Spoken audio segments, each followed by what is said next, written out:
Usapan natin yung ilang mga Proseso. oo, at saka yung mga hindi yung mismong kaso Oo. kundi yung mga ibang epekto niyan sa Oo. ating kapaligiran. Mhm. Okay?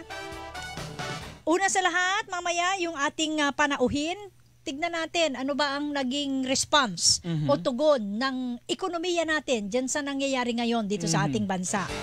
Sapagkat isa sa ating makakapanayam, maya-maya po lamang ay isang ekonomista sa katauhan po ni Professor Emmanuel Leyco. Siyempre mahalaga din. Parang mayroon akong nabasa Mhm. na nung nangyari yung araw na yon, mismong araw na yon at saka kinabukasan, nag-react ang stock market. Mhm.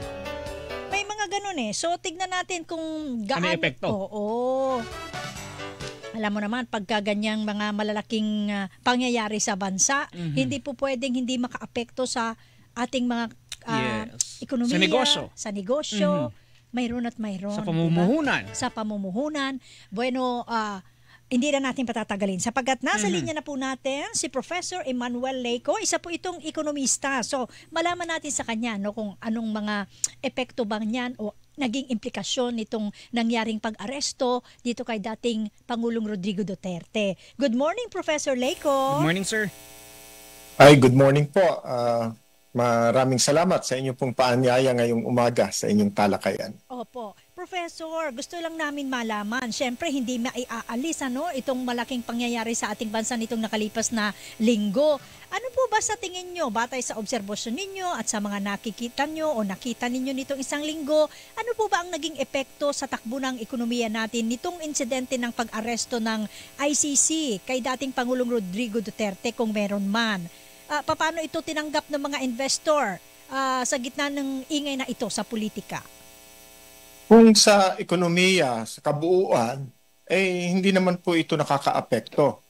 Pero kung pag-uusapan po natin ay ang stock market, magalaw talaga ang stock market. Kaya nag-react agad ang ilang mga investor nung araw na yon at ng sumunod pang araw, mga 2 araw yata. No?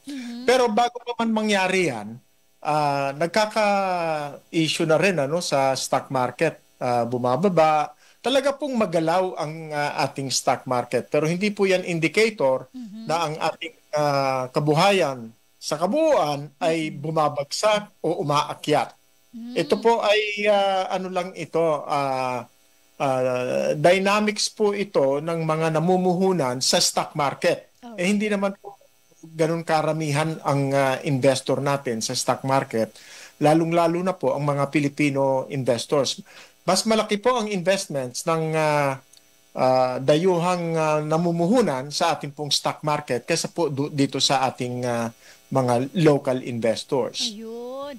So, ibig sabihin, hindi masyadong naligalig yung ating mga investor dito sa nangyaring insidente. Ano po? Hindi po natin masasabi na hindi sila naligalig. Pero masasabi natin na pinag-iisipan yan. Pinapakiramdaman ng ating mga mamumuhunan. Pero siguro pwede rin nating unawain, no? Ang pamumuhunan ay hindi lang po yung pagka may nangyari ngayong araw na to, aalis ka na ngayong araw na ito. Hindi po ganon. Sa stock market, ganyan po. Pero ang pamumuhunan po, magtatayo ka ng pabrika, magtatayo ka ng opisina, mag-hire ka ng mga empleyado, hindi po yan basta-basta gumagalaw sa isang iglap lamang. Bukas makalawa, tapos na. Hindi naman po. Pero magkakaroon po yan ng epekto kung halimbawa po, bumagsak o sumadsad ang palitan ng piso kontra dolyar. Iba na po yun. Maaari pong mangyari yan dahil po dun sa ingay sa politika, pero maaari pong mangyari yan 1 araw, 2 araw, pero kung sunod-sunod na araw na pasadsad ng pasadsad ang palitan ng piso kontra dolyar, hindi na po maganda yan sa ating pong ekonomiya.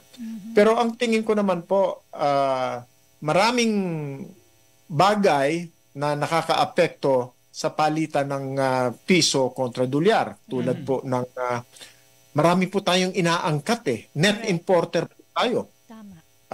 At saka po kung ang kaguluhan na ito o ang ingay na ito ay naka-apekto doon po sa ating foreign remittances, may epekto po talaga yan. Pero sa ngayon po, hindi pa natin nakikita na ganyan nga po ang epekto ng ingay pampolitika na naririnig natin ngayon. Prof, dun sa mga nangyayari ngayon, mga kailan kaya natin pwede makita yung epekto either in good way or in bad way? Pakiulit po, hindi ko po na... On what's happening right now, Prof, kailan kaya natin posibleng makita yung epekto ng nangyayari ngayon sa lagay ng politika natin? It's either in good way or in bad way.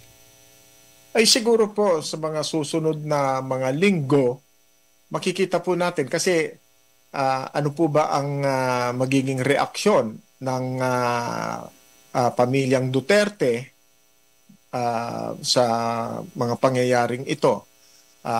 Nakikita naman natin, talaga po may mga nagpo-protesta. Right. Pero malawakan po ba ang protesta na ito? Katulad po nung nangyari doon sa panahon ni Erap, panahon ni Marcos nung nauna.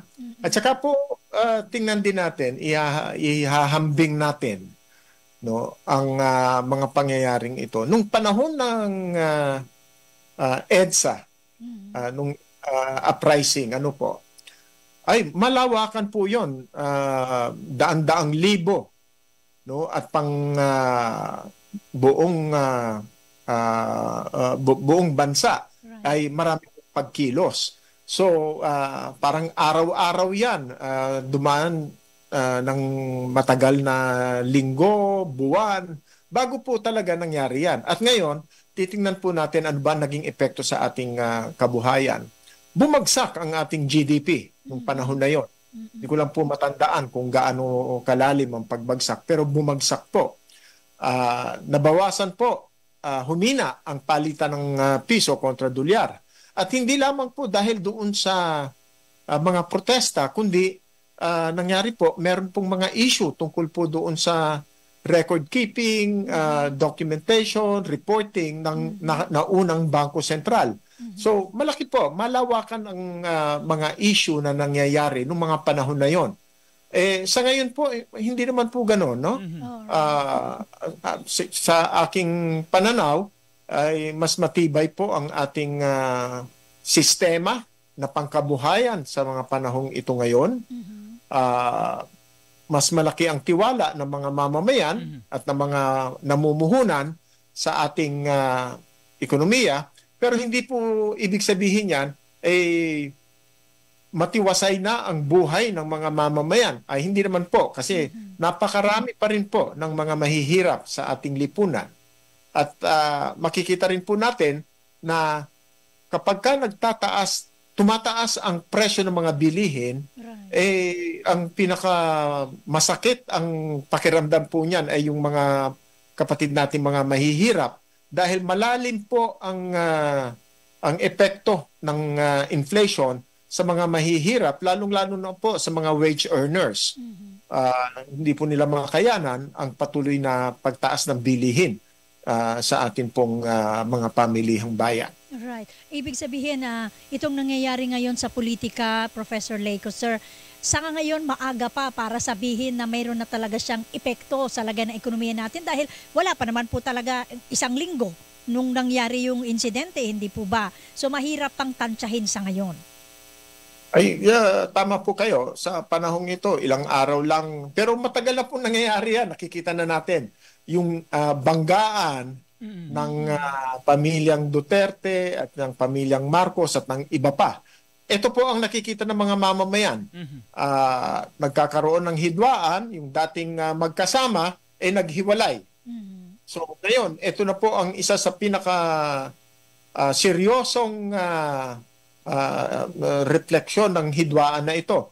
At nakakalungkot po talaga na sa tagal ng panahon na ang dami-daming namamatay, siguro po sa inyo po mga journalist, kung matatandaan po ninyo mula 2016 hanggang sa panahon po ni dating Pangulong Duterte, para pong inaabangan natin, laging may namamatay, lagi pong may mga larawan ng natokhang, na ano lang yan na kumbaga nagkaroon lang po ng kaunting pagbabago noon pong panahon ng COVID.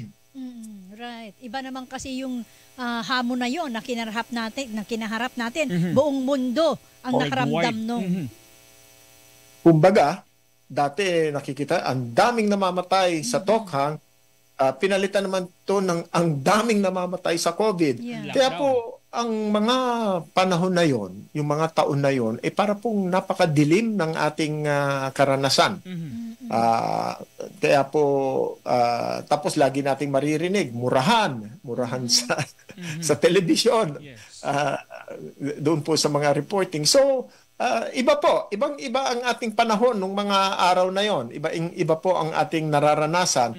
Tapos ngayon naman mukhang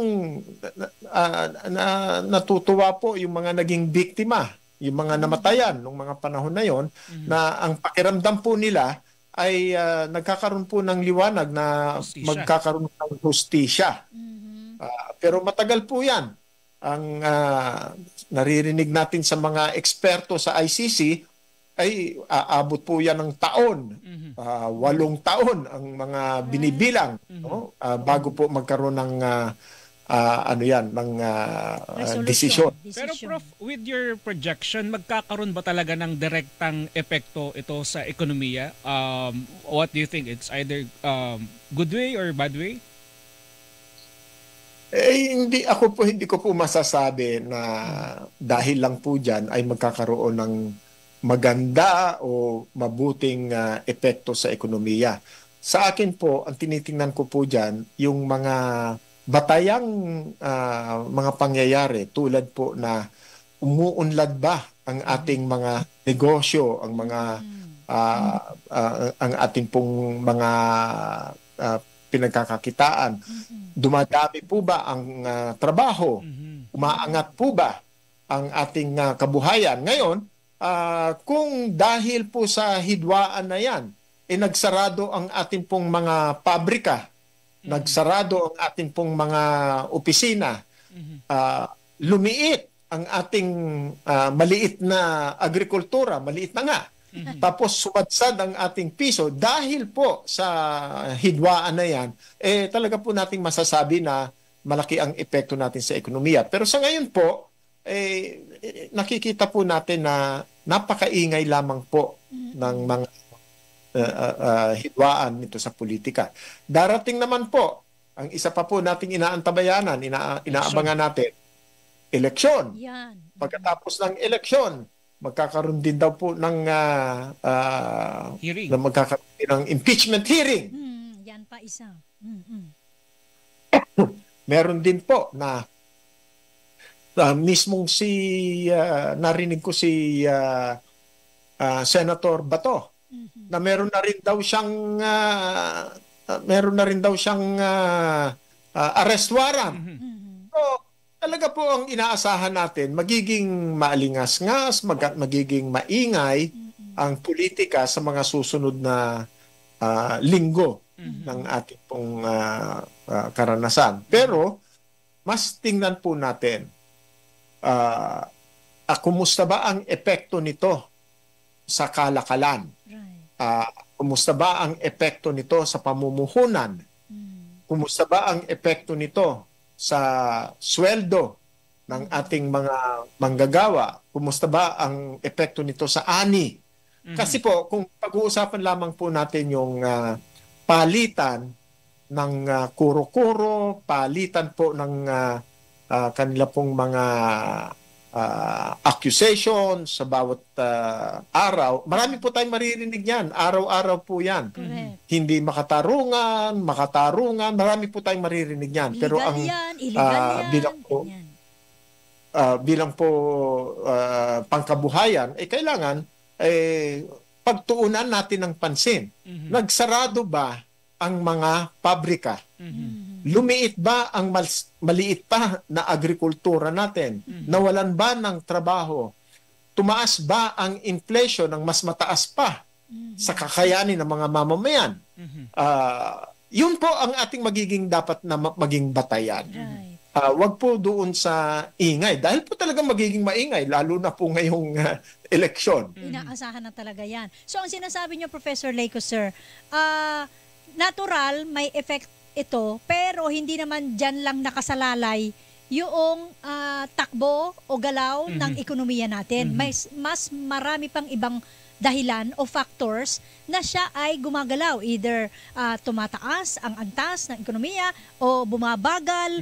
So, ang dapat gawin ng gobyerno o ng administrasyon ngayon, pagtuunang pansin yung mga bagay na yan na may direktang epekto sa tao. Tama po kayo. Sang-ayon po ako dyan. Dahil sa ngayon, kung mawawala tayo sa ating direksyon, halimbawa po yung pagpapatibay ng ating agrikultura, tayo ay mawawala na ng disposisyon sa ating pong pagbibigay ng atensyon sa mga pangunahing pangangailangan ng ating ekonomiya, talaga pong babagsak. Distracting, madidistract po tayo sa ingay pampolitika. Malaking bagay po yan sa mga namumuno sa atin. Kung ikaw ay distracted, wala kang disposisyon at nawala ka sa direksyon, talaga pong makakaapekto ito. So, yun po. Ang isa pong malaking ano dyan, kung dahil po sa kaguluhan nato, gumalaw ang mga puwersa ng mga at naging violente ito, malaking ano po yan. Pero kung ang malaking epekto niyan. Pero kung ang magiging demokratiko po ang paggalaw ng protesta at ang suporta, protesta, okay lang po yun. Tanda po yan ng isang malayang lipunan na pwede kang magsalita, pwede kang magpahayag, at pwede kang kumilos. Wag lang pong ang magiging violente ang pagkilos ng mga mamamayan. Alright. So, you're saying, Prof, dapat pagtuunan pa rin ng pansin, aside from the politics, ay yung may mga direct impact sa mga tao. Tama po. Ngayon po, halimbawa, ang inflation ay bumababa. No? Pero, yan po ay sa pangkalahatan, pero marami pong mga sektor na hindi po nakakasabay sa pagtaas ng presyo ng mga bilihin. Lalong-lalo na po yung mga minimum wage earners. Dahil nananatili pong mataas mula sa kakayahan nila ang pagbili ng pagkain. Correct. Mataas pa rin inflation ng pagkain, lalong-lalo na pa sa iba't ibang reyon. So ito po, dapat wag ma-distract, wag pong mawala sa atensyon ng ating pamahalaan na marami pa rin po ang kailangan na tulungan. So, makikita natin, tumataas ang GDP halimbawa at bumababa ang inflation. Titingnan natin, saan po ba napupunta yung paglago ng ating ekonomiya? Ang ating pong mga manggagawa, ang ating pong mga empleyado, hindi naman po tumataas ang sweldo. So, sa makatuwid, yung paglago ng ekonomiya ay hindi sa kanila napupunta. Correct. Kailangan po nating bigyan pansin yon.